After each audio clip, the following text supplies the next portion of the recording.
Okay, we'll pick it up here. So that need that humans have to eat, to drink, to rest, he certainly understood that. But at the same time, he had the dimension of deity. He was God. And so he understood the eternal nature of our existence. And he gets to that in this very story. So let's carry on here for a moment. The woman says to him in verse 11, "Sir, you've nothing to draw water with, and the well is deep. Where do you get this living water?"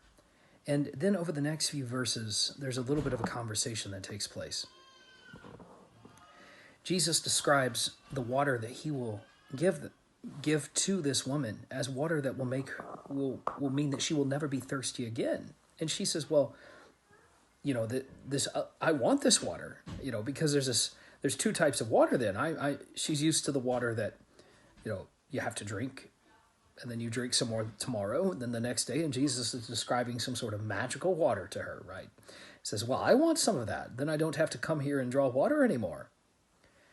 And Jesus says to her in verse 16, "Go, call your husband, and come here." And culturally, in this time, this was an appropriate thing for him to say. The woman says, I don't have one, don't have a husband. So Jesus says to her, "You're correct. You don't. For you've had five, and the one you have now is not your husband, and what you've said is true." So what we call that is a awkward social moment. That's a very awkward, embarrassing moment in a social interaction. So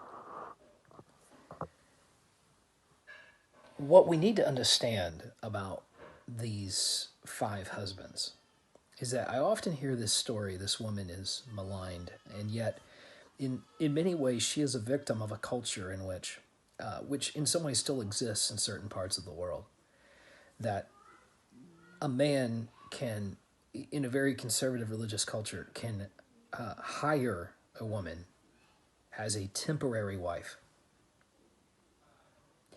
And there's some possibility here that this is the case for this woman here, is that she has been brought into some sort of relationship as a temporary wife.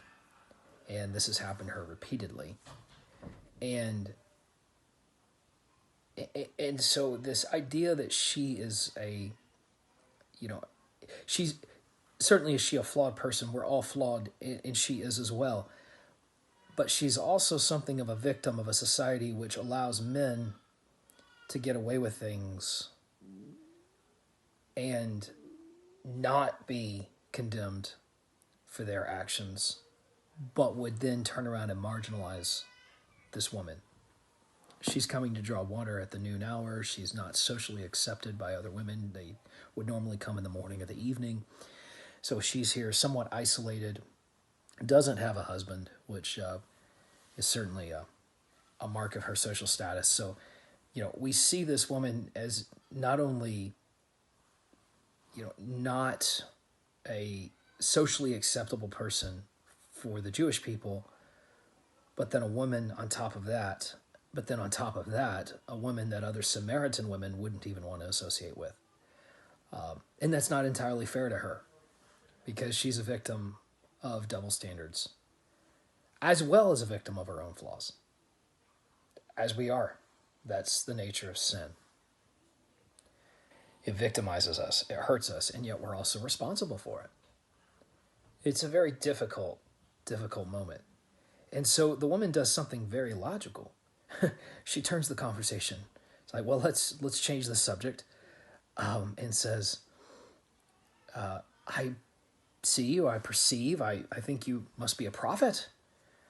And then begins to have a dialogue about where's the right place to worship, this mountain or Jerusalem. And Jesus cuts through all that, sets the whole religious dogma thing aside, and says, hold on, let's get right to the heart of the matter. In verse 23, he says, "The hour is coming and is now here when the true worshipers will worship the Father in spirit and truth, for the Father is seeking such people to worship him." The Father is seeking people. these types of people. God is spirit, and those who worship him must worship him in spirit and truth. Authenticity, honesty, genuine reality. These are the real markers of a relationship with Jesus Christ and with his gospel. So what happens? The woman says, I know that Messiah is coming, he who is called Christ. When he comes, he'll tell us everything, or tell us all things. Jesus said to her, I who speak to you am he. So he clearly then discloses, this is my nature, this is who I am the Messiah. And the disciples come back, they're surprised at the situation. The woman leaves her water pot, goes back into the city, and brings the city out to see Jesus, saying, come and see the man who's told everything about me. He is the Christ, he is the Messiah. And just with so much joy and worship, she brings the city out in wonder and amazement to see the Messiah and how he works with people. It's remarkable to me that a city comes out to watch Jesus associate with people.